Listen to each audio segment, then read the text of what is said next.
بعض ڈاکٹر ایسے ہیں اور عموماً انگریز ڈاکٹروں کا رجحان اس طرف زیادہ ہے کہ بہت چھوٹی طاقت دیتے ہیں. اصل بات یہ ہے کہ ہومیوپیتھک ایجاد ہوئی تھی جرمنی میں، اور انگریزوں اور جرمنوں کی کافی پرانی رقابتیں چل رہی ہیں.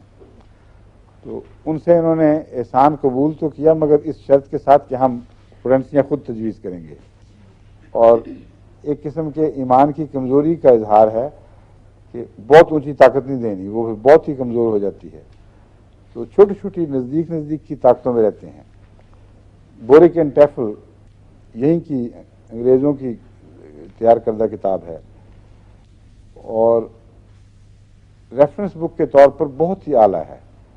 اس میں بکثرت دوائیں ہیں اور فوری ریفرنس کے لیے بہت اچھی، لیکن اس کی پوٹینسیوں پہ اعتبار نہ کریں. اللہ ماشاء اللہ اکثر یہ چھوٹی پوٹینسیاں دیتی ہے، اور اس کی وجہ یہ ہے کہ پورا یقین نہیں. حالانکہ ان پوٹینسیوں میں بعض دفعہ آپ استعمال کر کے دیکھیں گے کوئی فائدہ نہیں ہوگا، جب اونچا جائیں گی پھر فائدہ ہوگا. بعض دفعہ بعض مریض ایک دوا استعمال کرتے چلے آ رہے ہیں، مثلا 200 طاقت میں. ابھی مجھے کل یہ پرسوں ہی خط ملا ایک کا کہ آپ کو میں نے لکھا تھا مجھے یہ تکلیف ہے، آپ نے ایک دوا 1000 طاقت میں بتائی، اور میں وہ دوا 200 طاقت میں بڑی دیر سے استعمال کر رہا تھا. تو مجھے تعجب ہوا، میں نے کہا فائدہ تو نہیں ہوا، مگر میں نے کھائی، اور 1000 کی 1-2 خوراکوں سے مرض غائب ہو گئی. تو طاقتوں کا بڑا فرق ہے، اور یہ ایک الگ علم ہے جس پہ بہت کم حقیقت میں سائنٹیفک کام ہوا ہے، تحقیقی کام بہت تھوڑا ہوا ہے. لیکسز ہے مثلا، اس کو آپ چھینکوں کی بیماری میں جو ہے فیور ہوتا ہے، اس میں آپ 200 دیں تو کوئی فائدہ نہیں دیتی، خاص معمولی سا کبھی دیتی کبھی نہیں دیتی. لیکن 1000 طاقت میں دیں تو ایک ہی خوراک رات کے وقت دے دیں، دوسرے دن تک نمایاں اثر دکھاتی ہے. تو یہ بھی ایک الگ مضمون ہے جس کو آپ کو یعنی ساری دنیا کے احمدی جو ہومیوپیتھ بن رہے ہیں پیش نظر رکھنا چاہیے، اور مجھے بھی مطلع رکھا کریں. دواؤں میں مختلف پوٹینسیاں استعمال کر کے دیکھیں، اور غور کریں کہ کس قسم کے مریضوں میں، کس قسم کی بیماریوں میں کون کون سی پوٹینسیاں استعمال ہونی چاہیے.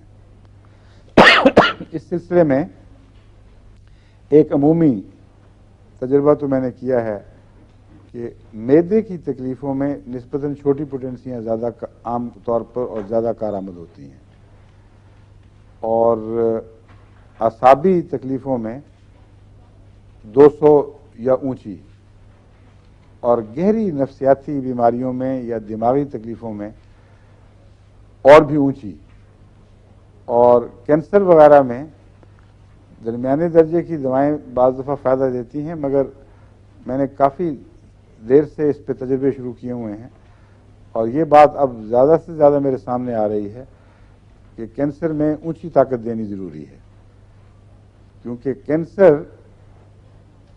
بیماری کی اس کیفیت کا نام ہے جس سے آگے پھر اور کوئی بیماری نہیں ہے.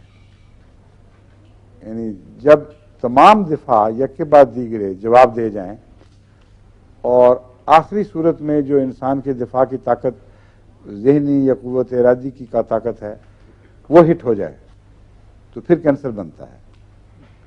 اس لیے وہاں تک پیغام پہنچانے کے لیے دوا کو نہایت لطیف حالت میں استعمال کرنا ضروری ہے. مگر جگر کے کینسر میں نے جو ہومیوپیتھک دوائیں استعمال کی ہیں وہ 200 سے اوپر نہیں کی.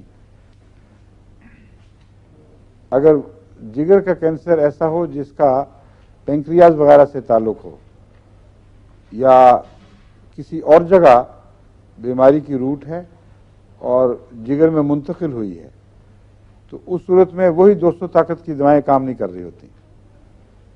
اس لیے بہت آہستہ آہستہ ہومیوپیتھی کی سمجھ آتی ہے، کیونکہ ابھی اس کی پیدائش جمعہ 8 دن کی پیدائش ہے، یعنی پچھلی صدی میں ایجاد ہوئی ہے، اور بہت ابھی کام ہونے والے باقی ہیں. ڈیمانڈ بہت تیز شروع ہو گئی، ڈاکٹروں نے پروفیشنل حیثیت اختیار کر لی، اور فیسوں میں طبعاً ایک دلچسپی ہے. اس لیے تحقیقاتی کام بہت پیچھے پڑ گیا ہے، اور جتنی تحقیقات ہنمن کے زمانے میں ہوئی تھی، اس کے بعد شاذ کے طور پر آپ کو بعض ڈاکٹروں نے نئی تحقیقات، یعنی ڈاکٹر دکھائی دیں گے جو نئی تحقیقات کر رہے ہیں، مگر اکثر جو ہمارے علم میں بعد میں اضافہ ہوا ہے وہ اتفاقی ہوا ہے، اور پوٹینسیوں میں بھی اتفاقی ہوا ہے، ریپیٹیشنز میں بھی اتفاقی ہوا ہے۔ ایک مریض کو میں نے ایک دوائی تجویز کی، اور میرے نزدیک اس کی پوٹینسی مثلاً 30 ہونی چاہیے تھی، اس کو نہیں ملی، اس نے 1000 استعمال کر لی، اور جو فائدہ ہوا وہ اتنا نمایاں تھا کہ میں نے پھر 30 چھوڑ کر جب 1000 شروع کرائی تو وہ زیادہ بہتر نکلی۔